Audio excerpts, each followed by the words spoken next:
friends, welcome to Jeno Jemica Tasty Samayal. இன்னைக்கு நம்ம நாட்டுக்கோழி குழம்பு தான் பார்க்க போறோம். அதுக்கு தேவையான பொருட்களை நம்ம வறுத்து எடுத்துக்கலாம். அது என்னன்னு பார்க்கலாம் வாங்க. அதுக்கு ஒரு கடாயில அடுப்புல கடாயை வச்சுக்கோங்க. அப்புறம் ஒரு 3 டேபிள்ஸ்பூன் மல்லி ஆட் பண்ணிக்கோங்க. அடுத்து 1 டேபிள்ஸ்பூன் மிளகு ஆட் பண்ணிக்கோங்க. அடுத்து 1 டீஸ்பூன் சோம்பு, 1 டீஸ்பூன் சீரகம். இதெல்லாம் கருகாமல் மீடியம் ஃப்ளேம்லேயே வச்சு வறுக்கணும். கருகிருச்சுன்னா குழம்பு கசப்பு கொடுக்கும். அதனால் கருகாமல் பார்த்துக்கோங்க. அடுத்து ஒரு சின்ன துண்டு பட்டை, 2 கிராம்பு, 2 ஏலக்காய் ஆட் பண்ணிக்கோங்க. அடுத்து 5 வரமிளகா ஆட் பண்ணிக்கிறேன் நான். நீங்கள் உங்கள் காரத்துக்கு ஏற்ற மாதிரி நீங்கள் மிளகா கூடயே குறைச்சோ ஆட் பண்ணிக்கலாம். ஏற்கனவே மிளகு சேர்த்துருக்கோம், அதுவும் காரம் இருக்கும். நல்லா பார்த்து சேர்த்துக்கோங்க. இது நல்லா வறுபட்டதுக்கப்புறம் ஆற விட்டு மிக்ஸி ஜாரில் நல்லா பொடி பண்ணிக்கோங்க. பாருங்கள், இந்த அளவுக்கு வறுபடணும். அடுத்து அதே பேனில் ஒரு 2 டேபிள்ஸ்பூன் எண்ணெய் ஊற்றிக்கோங்க. எண்ணெய் ஹீட் ஆனதுக்கப்புறம் அதில் 10 பல் பூண்டு, ஒரு அரை துண்டு இஞ்சி, அடுத்து ஒரு கையளவு சின்ன வெங்காயம் ஆட் பண்ணிக்கோங்க. சின்ன வெங்காயத்தில் செய்கிறனால குழம்பு நல்லா டேஸ்ட் கொடுக்கும். இந்த பூண்டு, இஞ்சி, வெங்காயம் இதெல்லாம் நல்லா வணக்கி விட்டுக்கோங்க. ஒரு லைட் ப்ரௌனிஸாக வரணும், அந்தளவு மாதிரி வணக்கி விட்டுக்கோங்க. பாருங்கள், இந்த அளவு வறுபடணும். இந்த அளவுக்கு நல்லா வறுபட்டதுக்கப்புறம் இதில் 2 தக்காளி ஆட் பண்ணிக்கலாம். தக்காளி நல்லா மசிகிற மாதிரி வணக்கி விட்டுக்கோங்க.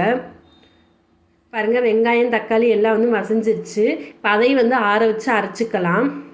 இப்போ குக்கரில் தான் நம்ம செய்ய போகிறோம். அதுக்கு குக்கரில் ஒரு 2 டேபிள்ஸ்பூன் எண்ணெய் ஊற்றிக்கோங்க. நல்லெண்ணெய் ஊற்றுறனால குழம்பு நல்லா டேஸ்ட்டு கொடுக்கும். நல்லெண்ணெய் ஆட் பண்ணிவிட்டு எண்ணெய் ஹீட் ஆனதுக்கப்புறம் அதில் பட்டை, கிராம்பு, ஏலக்காய் போட்டு தாளிச்சிக்கோங்க. தாளிச்சதுக்கப்புறம் ஒரு 10-15 சின்ன வெங்காயத்தை குட்டி குட்டியாக கட் பண்ணி அதையும் ஆட் பண்ணி நல்லா கோல்டன் ப்ரௌனாக வர வரையும் நல்லா வணக்கி விட்டுக்கோங்க. சின்ன வெங்காயத்தில் செய்கிறனால குழம்பு நல்லா டேஸ்ட்டு கொடுக்கும். ஆனால் நீங்கள் சின்ன வெங்காயத்தில் செய்யுங்க. வெங்காயம் கொஞ்சம் கலர் மாறணும். அந்தளவுக்கு வணங்கினதுக்கப்புறம் நம்ம க்ளீன் பண்ணி வச்சுருக்க நம்ம சிக்கன் பீஸ் இதில் சேர்த்துக்கலாம். இது நாட்டுக்கோழிங்கிறனால கொஞ்சம் மஞ்சத்தூள் அதிகமாக சேர்த்து வச்சுருக்கேன். பாருங்கள், நம்ம போட்டு எல்லா துண்டையும் இதில் போட்டாச்சு. இது ஒரு 2-3 நிமிஷம் எண்ணெயிலே நல்லா பிரட்டி விட்டுக்கோங்க. பிரட்டினதுக்கப்புறம் நம்ம அரைச்சி வச்சுருக்க அந்த பொடியும் மசாலா ரெண்டையும் இதில் ஆட் பண்ணிடலாம். ஆட் பண்ணிவிட்டு இதையும் ஒரு 2 நிமிஷம் நல்லா கலந்து விட்டுக்கோங்க கறியோட. அப்போ தான் அதில் நல்லா இறங்கும். கலந்ததுக்கப்புறம் குழம்புக்கு தேவையான அளவு உப்பு ஆட் பண்ணிக்கோங்க. உப்பு ஆட் பண்ணிவிட்டு அதை நல்லா கலந்து விட்டுக்கோங்க. கலந்ததுக்கப்புறம் குழம்புக்கு தேவையான அளவு தண்ணி ஆட் பண்ணிக்கோங்க. நாட்டுக்கோழி குழம்பு கொஞ்சம் தண்ணியாக இருந்தால் தான் நல்லாயிருக்கும். அதனால் தண்ணி கொஞ்சம் கூடவே ஆட் பண்ணிவிட்டு போட்டுக்கோங்க.